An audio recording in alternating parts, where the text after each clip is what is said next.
Your source for all things Texas Tech. This is the Ask Level podcast from Double T 97.3. Hey, what's happening? Welcome into another episode of the Ask Level podcast, episode number 47. With Chris Level, I'm Chois Woodman. Well, let's jump right in. Was not the trip we were anticipating to Wyoming, Laramie. It was a trip where things went very well. I guess, I mean, not really. It started later than we anticipated, but from when the game actually started, it couldn't have been a better start, really, for Texas Tech. And then downhill from there on a slow crawl. But Red Raiders lose to the Wyoming Cowboys 35-33 in double overtime. So with one of the most hyped up seasons you've had, we've talked about that hype all off season level. Big old speed bump to start off, and was a bit of a rough one. Yeah, it was. I think that as the game kind of got into the second half, regardless of if you would have won it or and obviously ended up losing it, you were going to come away going, "What a weird night." Because I think you jump out 17-0 and you think, okay, maybe you're about to just kind of blow these dudes out. And I don't know if that's what those kids thought too. But yeah, it was like the first quarter. It looked like the team that kind of you thought, and it looked like what we had hoped to see on both sides of the ball. And then it just went away. But it was, weird night with a delay and then going to overtime. So you kind of get double whammy there on the strangeness of the game. We were in Laramie much longer than we thought we'd be, but yeah, man, not the result that I thought you'd get. Not the result, and I wasn't I wasn't beating some sort of drum that you were just going to beat the heck out of Wyoming or whatever. But I did think you'd win. I don't make no bones about that. I think most people thought you did. The spread was, I think, at kickoff 13.5. So you're a double-digit favorite on the road, and I think that's if most of your goals are still in front of you, but if you have any chance to achieve a lot of that, you're gonna have to get a lot better. You're gonna have to get a lot more discipline, and you're gonna have to be able to win away from Jones AT&T Stadium. And but it was just weird night, and I knew Wyoming would be good. I knew they wouldn't be great. I knew that you would have more talent than they did, and I still think that is the case. However, they played really well, and I didn't think you played particularly smart at times. And I thought, they kind of handled themselves in the trenches, like toe to toe, a bit, and that's a bit of a concern. I think there was so many plays that you almost made, including the score that ties it in overtime. I mean, Dadrion Taylor Demerson is just, half a second away from, I don't know if ending the game, and then Peasley just stands in there, the Wyoming quarterback, and made a play. But there were so many of those, like that DQ James kid, you almost get him down a few times and he squirts loose for 12 more yards. Just stuff like that. It was just kind of the Jerron Bradley drop that was key there near the goal line, the field goal that almost doinks in. But that's what losers say whenever you don't win a game. You point to all the different little things that could have turned it. The made field goal at the end of the half that you thought you'd made, and then you have to come back and do it again and then can't do it. But I think that we thought this team would be ready to win a game like this, and there's a lot of frustration out there. I certainly understand it. And I think they've got to improve. It's just, I guess it's, here's the thing, Woodman. This is I don't think losing a game this season was going to cause a whole bunch of, but it's a shock to the system that it was the first game. Yeah. And, I think you go back. So it just kind of startles everybody and whoa, so all that we've heard is not true. Then you're, because I do think you're a good team. I'm not going to waver from that. I just don't know if you're great yet. I don't know if you're ready to take that next step yet. I thought you were. Maybe you're not. I guess we'll kind of start to find that out. And the scary thing is you could play really well this next weekend, and you could still end up being at 0-2. That's the reality of that you're Absolutely. staring at right now. So, but I you weren't ranked in the AP top 25. Vegas had you at 7.5 wins on their over under.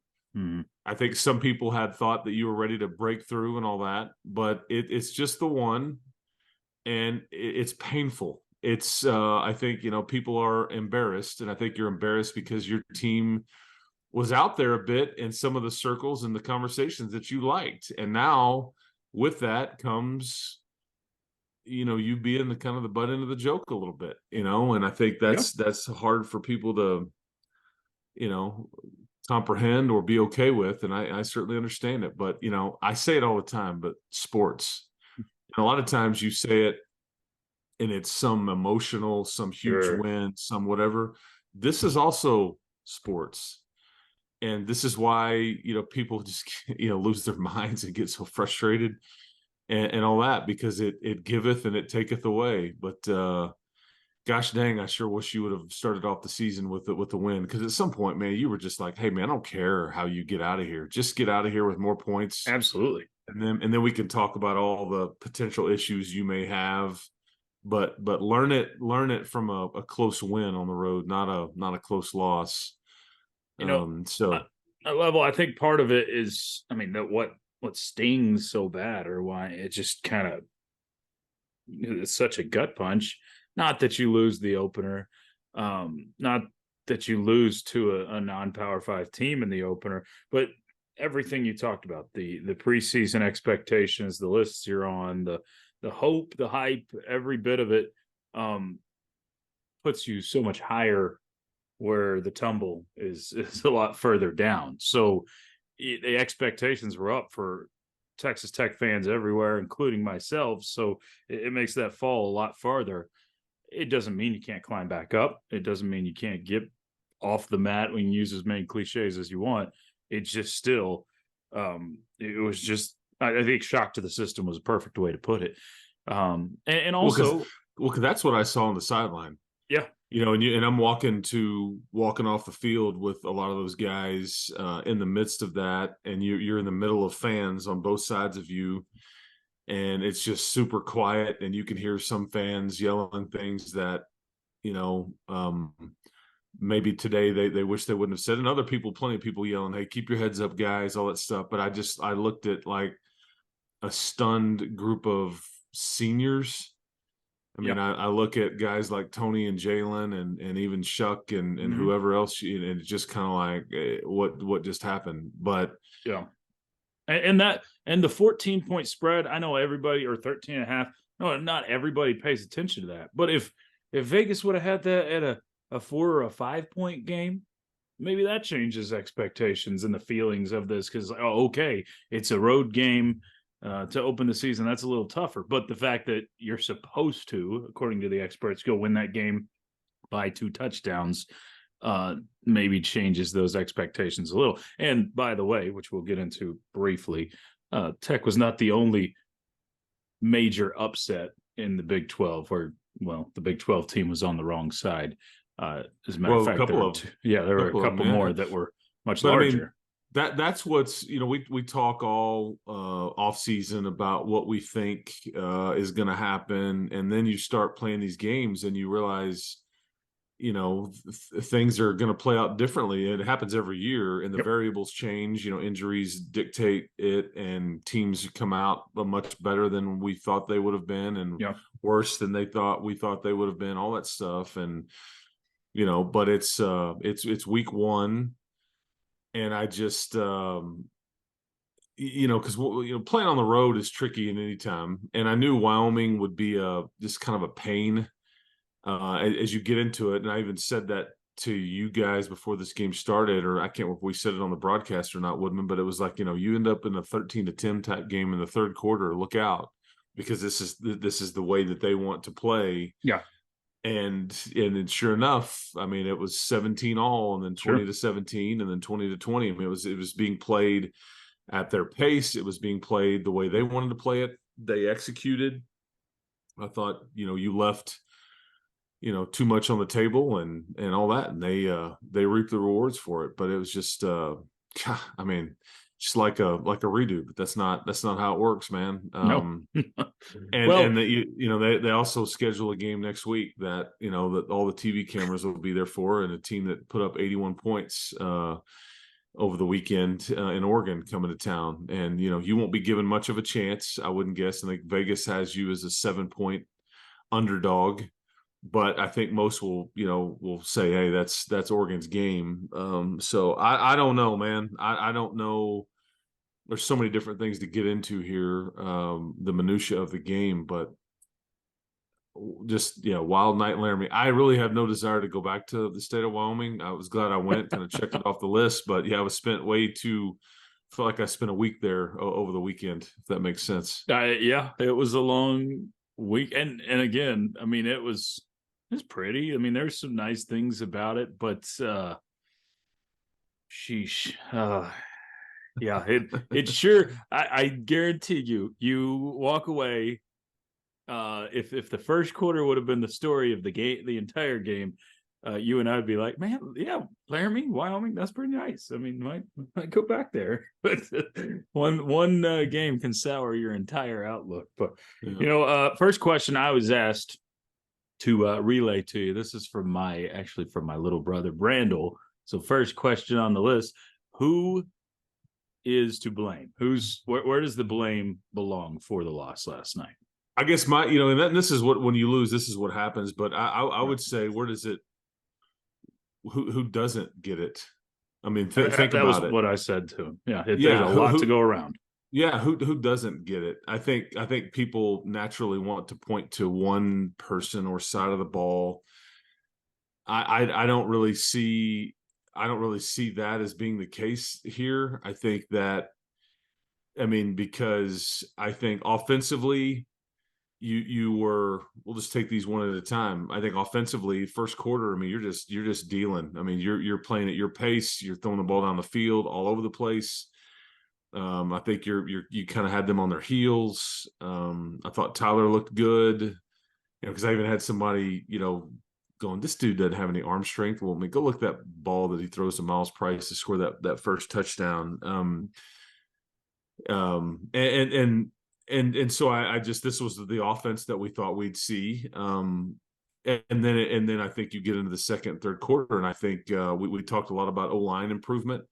I guess one of my main concerns coming away from this game was your inability to run the ball. I think that just didn't look like, I felt like it made it easier for Wyoming to play against you, and scheme you up, because you had no success there. And a credit to their group up front for limiting what you could do, and then you couldn't capitalize on it down the field in most cases. I think you had some moments, but your inability to run it, I think, concerned me. I think, and then obviously, Tyler had the interception, just an ill-advised throw. I think you just kind of, whether it's play calling by Zach or whatever, you just really couldn't get in a rhythm. Yeah. And so I think they kind of bogged down. And then defensively, I just look at the variety of penalties that you had that cost you. You take an interception off the board, with the hands to the face, you give them 15 free yards on just a bad penalty by Tyler Owens, with a quarterback a half a step out of bounds, that allows them to have an easier, drive when they scored a touchdown. I think you look at Malik Dunlap just pushing a Wyoming player right in front of the official. I look at how many plays they were like almost made, and you're just right there. You can't get home around the edge, like the blitz in overtime by Rabbit. Sure. There was a variety of those things, and I think they allowed too many kind of explosive plays. This is I think Tim DeRuyter basically said that to start the camp. This is one of our main goals, is to limit explosives, and then we can go through the special teams issues. You had Gino Garcia. The stat sheet shows 1 of 4, but he was actually 2 of 5. I don't know why he made 2 field goals. He made the 54-yarder. He also made the field goal to tie it. So that's good for 2. And then he missed 3 of them. Yeah. He had one blocked. He had one that doinked off the goalpost, and then he missed one at the end of the first half. That I count that as 2 of 5. And you think about it. Trey Wolf missed 4 field goals all of last season. And this was a question that I had all off season. I think Gino's going to be a good kicker, but you just don't know. And these But were, yeah, I mean these. that is one part that we almost overlook, I think, as a fan base, or generally going into a season level, is you talk about the question marks and this sort of thing. You didn't have a lot of question marks as a team. You didn't have a ton because of the number of returning starters, but that's probably one of your biggest two or three Well, right there is place kicker, and you've relied on that so heavily the last two seasons to win you games in big moments. So this is one where you leave a few points on the board in a game you couldn't leave points on the board. So it was absolutely a factor, as I mean, everything you've mentioned up to this point. It just feels like there's so much left out there from this game. I mean, and that's what, when you lose to a team that is not as talented as you, that is oftentimes the feeling. It's just like, man, this, that, you're going to point to every little thing. It's going to eat you inside for days, weeks. well, it better not. I No, mean, that's the you don't thing. have time It for it can't. to. Yeah, it can't. But when you Uh, look back on it later, this is going to be one where you're like, oh, this is yeah, never a game you should have lost. the main questions I had about this team remain so after the first one, and I think they it's fair. were in whatever order: kicker, inside linebacker, and Yep. then lack of a superstar or plural, like a dude that you can that can bail you out. I said it all the time. Needed last night. Yeah, I mean, that was my question about this team. I think you have really good players all over the side of the ball, but do you have any great players? Do you have any like legit draft picks like we kind of have thought you might have? I just don't know who can change the game and make a play kind of thing. And I don't know if anybody, I mean, Jerron Bradley he's a first team All Big 12 guy, and All he right. kind of started to do a few things, but he had the key drop, Yep. which would have been a tough grab. He did catch the touchdown. He caught a big 3rd and 15 pass over the middle. That was a big play. He ended up with 8 catches for close to 90 yards. But it's those game winners or Sure. ones that kind of put it away, that I'm talking about. But I guess so. My point is, all the questions that I had, I still have. I don't know, and maybe they'll remain. Yeah. So, but your linebacker situation gets more tenuous with Jacob Rodriguez's situation. You don't know what that looks like. It may not be good. He didn't finish the game after the first quarter, and watch the replay of that, and it's frustrating because he had the fumble recovered. He couldn't get up. He's down, and then the Wyoming player just rolls over him, kind of a step or two, and twists his foot up. And I think there's a foot issue, is what it appears. He was in a boot and everything. So I don't know. And so that position is going to remain. So I think kicker, obviously, still, very much a question, even though Gino hit the one that tied it, and he made one for 54, no easy task, but it's like the low kick that was, he kicked it in the back of his own lineman. He doinked one off the goal post that would have tied it with 5 minutes to go. And then obviously he makes one at the end of the half that doesn't count, and then has to re-kick it, and then it's wide right. But so that was a whole jumbled mess there. It was a jumbled mess. Yeah, I agree. But because they ready it for play and then say it wasn't ready for play, and again, not blaming that on loss, but it's part of when you lose a game by 2 points, you point at everything. So. And this is what I kind of thought you were good enough to overcome some of this stuff, and all that, but you're not yet, I guess. But you were 1-4 on the road last year in true road games. Now you're 0-1 this year. So I mean that's going to be kind of a theme until it's not. But if you want to, I think you're exactly right. I mean, that's just until Joey Maguire's teams start to find a way to break through on the road, then that's kind of the knock, if you will, in the very early goings for Joey Maguire. It's just the struggles on the road. Now, prior to last night, you'd been excellent in 1-score games. Prior to that game in Wyoming, you've been good in overtime games. So those were a couple that fell on that front. But man, I think the Red Raiders are tasked with an enormous mountain in getting over this, because that is not an easy one to get over when the expectations were high within the locker room. It's not just outside, but within the locker room.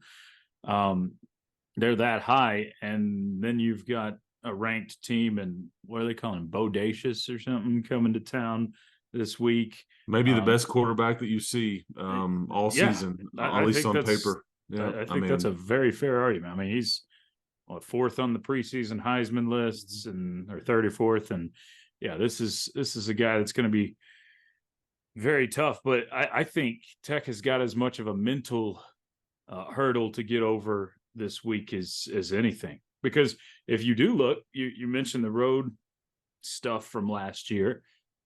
Texas Tech was night and day offensively at home versus on the road last year. You look at the points per game, I think it was somewhere around 20 points per game more at home, 19 or 20 more at home. So the offense, you kind of hope returns, that gets to where it's supposed to be. And this is a ball game on Saturday, but you can't have any room for sulking over the previous Saturday.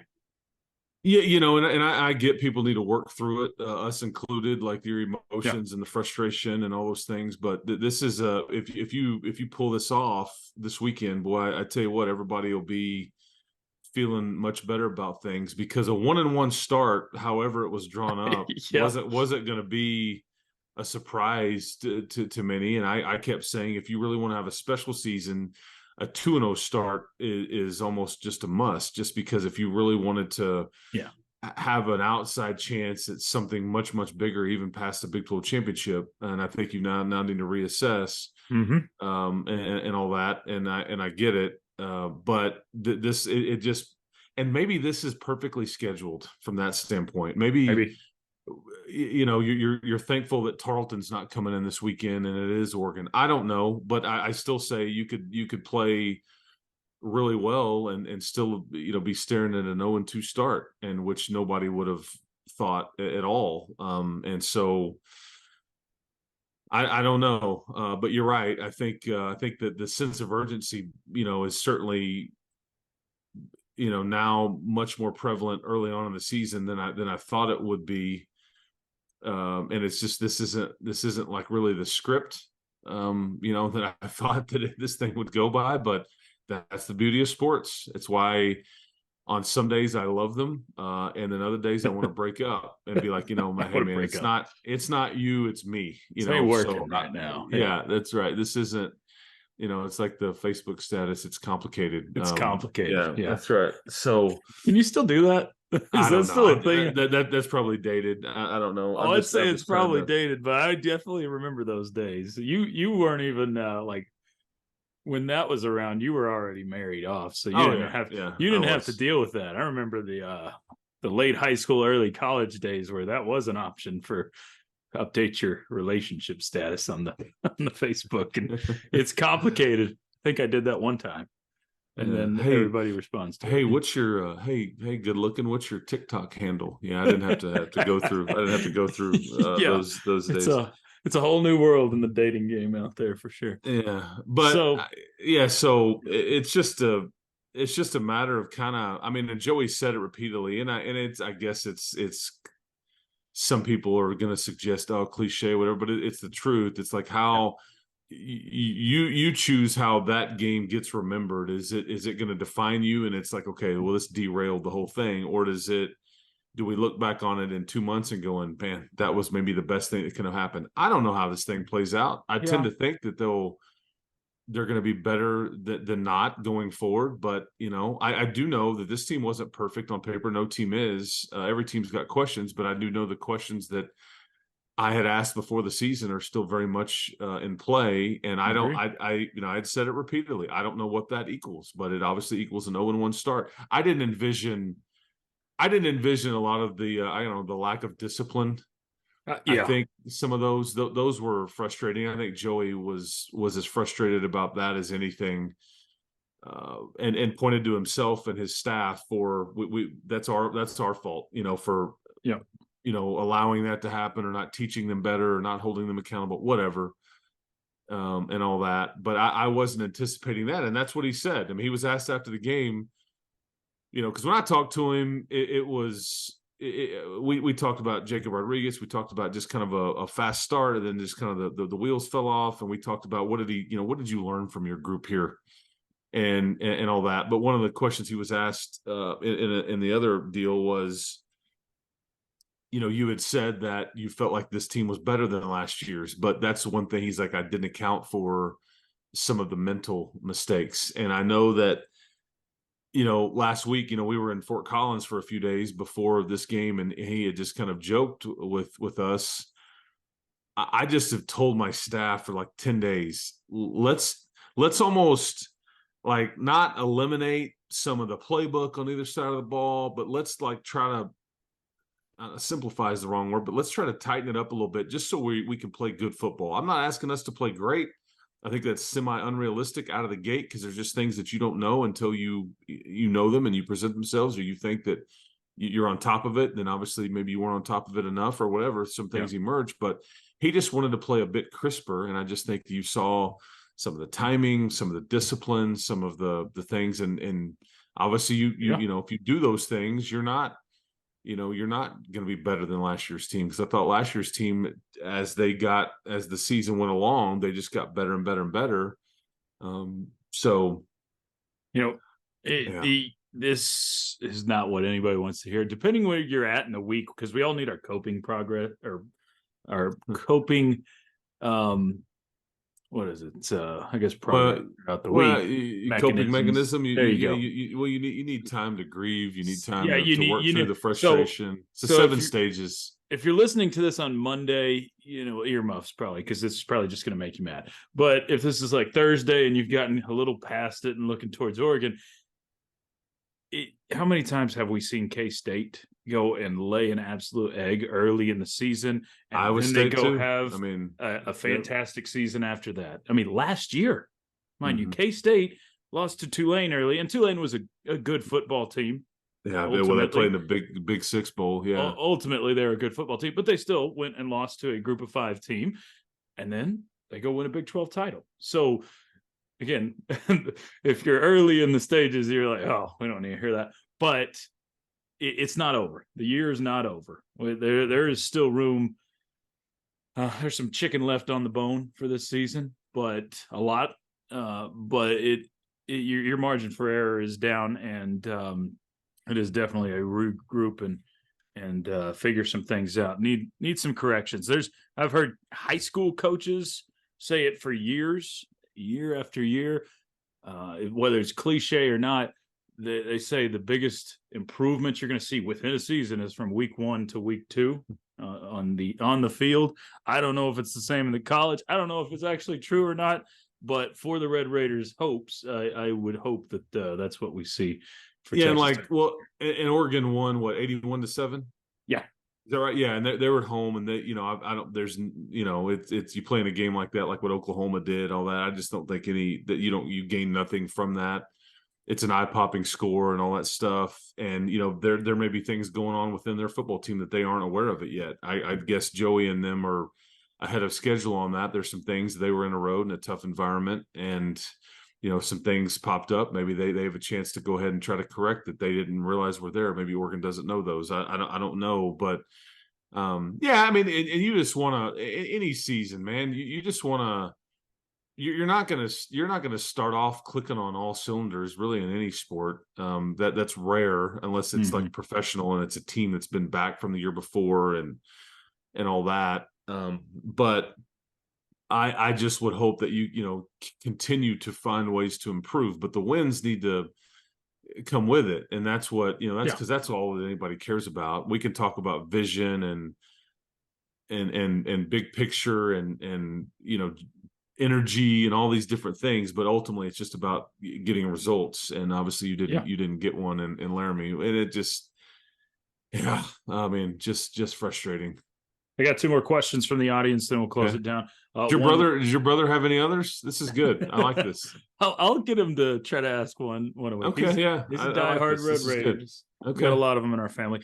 So this one is from Andrew. He emailed me. Y'all can email me questions too. cwoodman@raymarcom.com. But he said, why were there no holds called the entire game on either side when there were obvious holds going on all night long.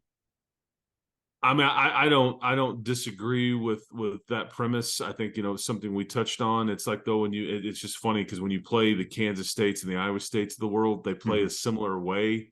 This is how Wyoming plays. They don't call them against, Kansas State and Iowa State either. And I always thought Bill Snyder had some deal with somebody. I'm like, how can they not I don't know, man. ever hold ever? But they don't, and the thing about that is obviously they're not gonna do it because I don't think they called a hold on you either. No, I don't think one either direction. Yeah, you have to adjust to it and all those things. But this is kind of a question that would be asked when your team loses, unfortunately. But I certainly, but that was the thought I had in my mind. I'm like, these are so similar. This scheme, this staff, this program, the way it's structured, it's so similar to the Kansas States and Iowa States that you see on a yearly basis, and you come away from those games asking similar questions at times. So I just thought that was kind of ironic, but yeah.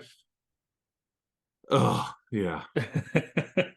right, last one, and you touched on this with Jacob Rodriguez. I know Coach McGuire mentioned Isaac Smith and an injury in the post game to the media. Leah asked, where'd it go? What is the state of team injuries before and after last night's game? That one's from Twitter. Yeah. I think before the game, I think we reported that, Coy Aiken was out, Isaac Smith was out, AJ McCarty, still no word on that. I think, Mo Horn was not on the trip. He's a backup corner that I thought would expect to play a little bit. He was not there. He should be back this week. I think Nehemiah Martinez and CJ Baskerville, both. Nehemiah, I don't think played at all. CJ Baskerville played a lot more than I thought, but he did, I think, come out of the game toward the end. I'm going to hope he's okay.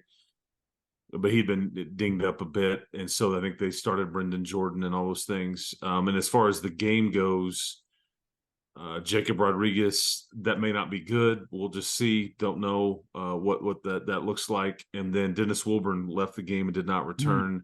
Yeah. They seem to think that was going to be okay. Okay. Hope you're starting right guard, and then Landon Peterson went in there. I would have guessed it was Jacoby Jackson, but Landon Peterson went in to replace him. Maybe Jacoby Jackson's more suited for left guard. But I think other than that, I think, unless something else happened that we were just unaware of, I also don't think